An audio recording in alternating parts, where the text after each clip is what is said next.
जय जय श्री दुर्गा माता। यह वीडियो व्रत उपवास के विषय में बनाई गई है।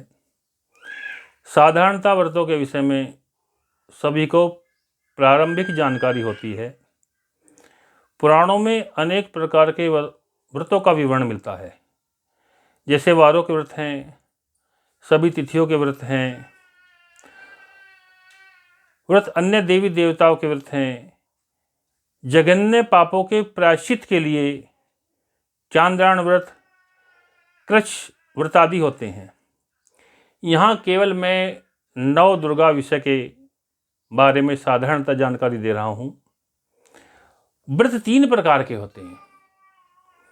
नंबर 1 सकाम व्रत, जो किसी कामना की पूर्ति के लिए किया जाता है, कि जैसे मेरी नौकरी लग जाए, मेरा विवाह हो जाए, मेरा घर बन जाए इत्यादि। जो मनुष्यों की जीवन में अनेक कामनाएं होती हैं, उन कामनाओं की पूर्ति के लिए सकाम व्रत किया जाता है।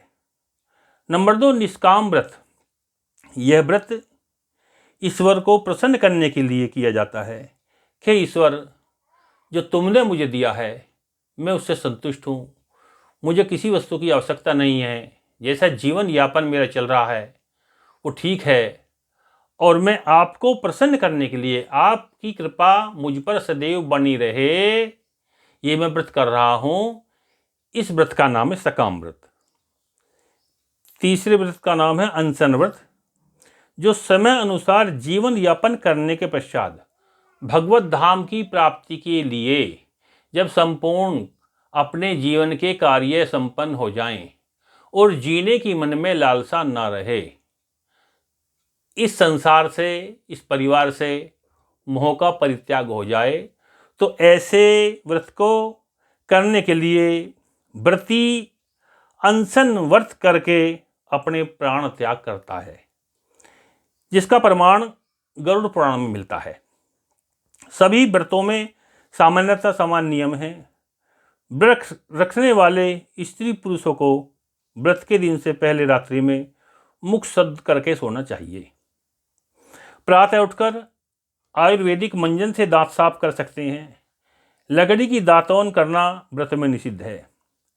प्रातः उठकर जिस देवी देवता का व्रत रखना है उससे प्रार्थना करें कि हे देवी माता, मैं आपका व्रत रखना चाहता हूँ, कृपया आप मुझ पर अपनी दया बनाए रखना। फिर अपना दैनिक कार्य करें।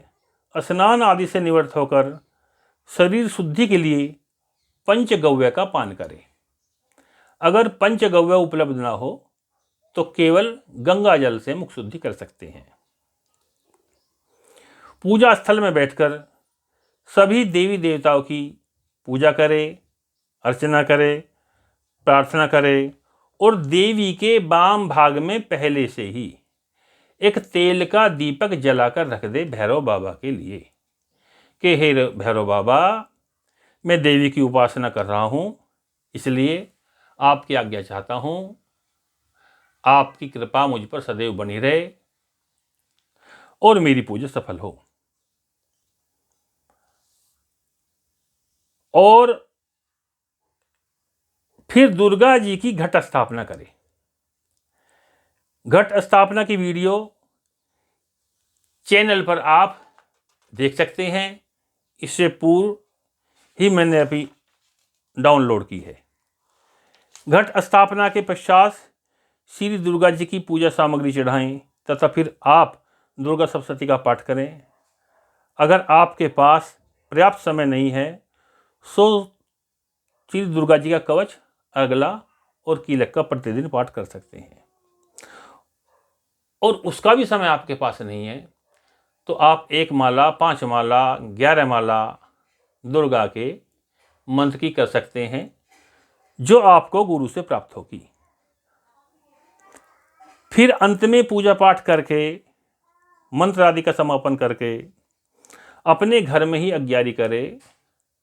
अंगारी पर घी डालकर लौंग, जायफल इत्यादि का भोग लगाए और इसके पश्चात फल, दूध आदि जो आप बाल भोग में ग्रहण करेंगे उसका भी भोग लगाएं। तत्पश्चात आरती करें। इसी प्रकार को शाम को भी आपको पूजा करनी है और आरती करनी है। आरती करने के पश्चात आप व्रत का हविष्यान्न या फलाहार ग्रहण कर सकते हैं। जब भी कुछ खाएं पिएं, बाद में मुख शुद्धि अवश्य करें। प्रतिदिन यही क्रम बनाए रखें।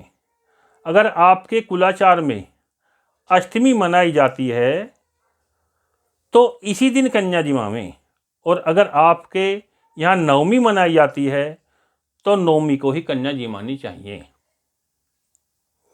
नवरात्र में बढ़ते क्रम से भी कन्या भोजन कराने का विधान है, जो जिस प्रकार है कि प्रतिपदा में 1 कन्या, द्वितीया में 2 कन्या और तृतीया में 3 कन्या, चतुर्थी में 4, पंचमी में 5, षष्ठी में 6, सप्तमी में 7 और अष्टमी में 8। इस प्रकार कन्या जिमाने से आपकी अष्टमी तक 36 कन्या हो जाएंगी।